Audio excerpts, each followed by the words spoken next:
Hey guys, welcome back to my channel, or welcome if you're new. Today I thought I might shed a bit more light on the job that I do. I'm an au pair here in America, and I thought I would create a au pair tag, kind of like introducing an au pair. Now I came up with these questions, but like if you want to use them or you want to add to them or whatever, feel free to do so. Yeah, so without further ado, I have my questions on here. So first question is, what's your name, your age, and your country of origin? So my name is Anne.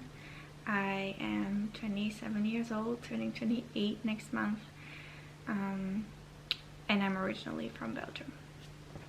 Question 2 is, how long have you been an au pair, and where do you currently live? I have been an au pair for almost 6 years. I lived in England and was an au pair there for almost 5 years, and then came to America, lived in Boston area for a year, and now I'm in the Georgia area. I'm in Georgia. Why did you become an au pair? I think it's a bit complicated question, but I was doing a teaching degree back home in Belgium. It was a 3-year degree. I did most of my second year, and then I kind of felt like maybe being a teacher isn't really what I wanted to do. So I felt like I needed a break from studying, and that's why I became an au pair in England, because I really want to live in England. That's kind of like my dream has been for many years, and I thought this would be ideal, you know, because I want to be a writer, so I could write during the day when the kids were at school, and then I could, you know, obviously being an au pair all the other times, still get paid, live in England. So it seemed perfect for me. And then when my year was out, they asked me to extend when I was with the family, and I was like, yeah, sure. So I did, and then I moved to a different family, and to a different family, then to another different family, and after my 4th family, I still didn't feel like I was ready to go back home, and so I thought, why not go to America? I have a lot of experience, and you know, it's a new adventure. And so I did that. I, you know, signed up, whatever, applied, and got accepted, found a host family in the Boston area, and went there for a year. After that year, I was debating, do I stay or do I go home? But I, as obviously, decided to extend for another year in a different area, and so now I'm in Georgia. I hope that made sense. Okay, the next question is, what's the best part about being an au pair?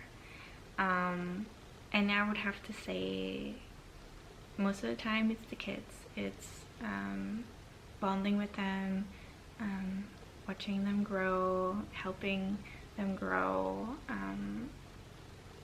watching them, you know, get accomplishments and achieve things, and being there for them. I think that's the best part about being an au pair, being part of their family most of the time. What's the worst part about being an au pair? I think, and I think most au pairs would agree with me, is the distance from home. I didn't have it that much in England because I could go home a lot easier, and I did. But here in America, where most au pairs come to, it is definitely a lot further away. You know, it's kind of hard, but like, I know au pairs aren't exclusive in this. Like, if you move right to a different country, it's the same thing for any job, but it's hard watching your people move on, you know, live their life, and you're not there, and that's the hard part for me. Like, I've you know, people have died and people were born, and, you know, birthdays and Christmases, and I wasn't there. And that's the hard part for me personally, because I'm very close to my family, and that's the thing I struggle with the most. And also sometimes you're just going through a hard time, and they're far away and you don't really have anyone to talk to. But generally other au pairs, you know, understand those feelings and have felt the same feelings, and, you know, you can vent and complain to them very easily. But I would say that's the hardest part about being an au pair. Next question is, what are your plans after being an au pair? Now, if you don't know much about au pairing in America, you have essentially 2 years max. So you come for a year, and then you can extend for 6, 9, or 12 months. I chose to extend for 12 months. So my last working day would be sometime in July 2024. I have thought very hard, and I mean very hard, about what I want to do after I'm done being an au pair. I definitely want to take a break from, because one of the options would be to be nanny, because I would have a ton load of experience. But I do want to take a break because I need it. I will need it. I need it now. But that's a whole other video. But so I can do that. That's one of the options that I have.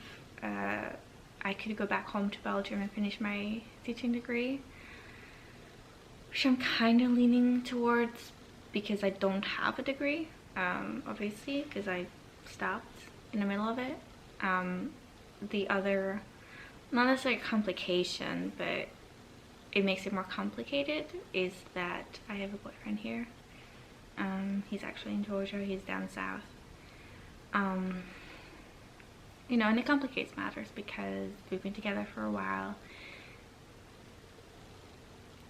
We're heading towards forever, and we've had very hard conversations about how we're going to do that and what will happen after my au pair extension year finishes. So I think the short answer is I don't know yet.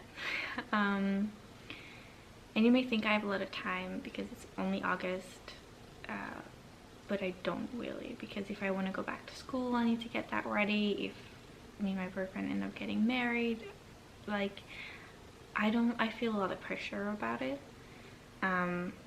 which I'm sure most au pairs do when they're in their extension year, trying to figure out what they do afterwards.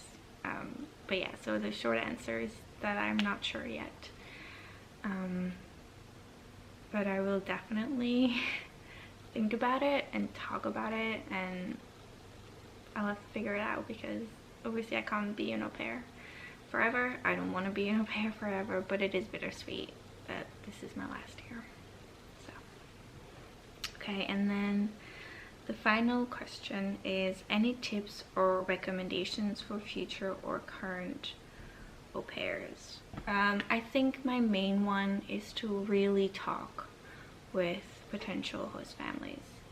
Like, lay everything out, everything you want, everything you read about in their profile that maybe you don't quite understand, or maybe you don't agree with, or want more information about. It is important. Like, communication is one of the most important things, and I struggle with that sometimes. I've had host families that didn't work out, but it's important for you to know what it is you want, because the host family wants what they want, but it's important for you to understand what you want and to not step back from that. There will be a host family that will meet your needs, and you just have to be patient, because it's so important to connect with your host family, to share the same ideals and values and ideas on raising children, and it's important that that matches up, because if it doesn't, it's just gonna be full of frustration and anger anger and sadness and a lot of crying, and it won't be a good experience. And I would like everyone to have a good au pair experience, because it's amazing, and it opens up so many opportunities, but you need to have a good host family, and if you don't, then that's very hard. So that's why I would say the most important thing is communication. Like, right, just make a list of things that you want. Make a list of things that you need in order to be happy. And I don't mean like a flat screen TV or you know, a walk-in closet, but like time to yourself, or outdoor space, or being able to drive around the state with your car, things like that, or having a car, an au pair car. And then you need a list of wants, which you would be more than happy to have, but if you don't have them, then that's okay too. And then you can add like your own bathroom, a walk-in closet, a TV in your room, that kind of things. Those are wants, those aren't needs, and I think it's important to make a distinction between those two. But I do think that it's important to have that information before you apply and before you start looking at profiles. But it doesn't mean that you can't change things, and it doesn't mean that those things aren't negotiable. Like, you can ask your family for things. But yeah, so that's one of my tips. I think another big tip is to understand that you are going away. You're going away from home, you're going away from everything and everyone you know, and it's gonna be hard. And I don't want to discourage anyone, because I am incredibly grateful that I'm able to do this. I will never regret becoming an au pair at all. But there have definitely been very, very hard moments, and I wasn't prepared for this. And so looking back, looking back, I would have still gone, but I would have prepared myself better for what to do when you're having a hard time, or how to spend your days when you're not working. Like, have like an idea of things that would make you happy when you're sad, if that makes any sense. So yeah, I think those are my two big tips. Communication and understanding that it's hard. Yeah, I think that's it for today. If you have any questions, please leave them down below. I will be more than happy to answer them. If you want to do the au pair tag, feel free to do it. I look forward to meeting more au pairs and seeing if you share the same experience as me and what you think. So I will see you next time.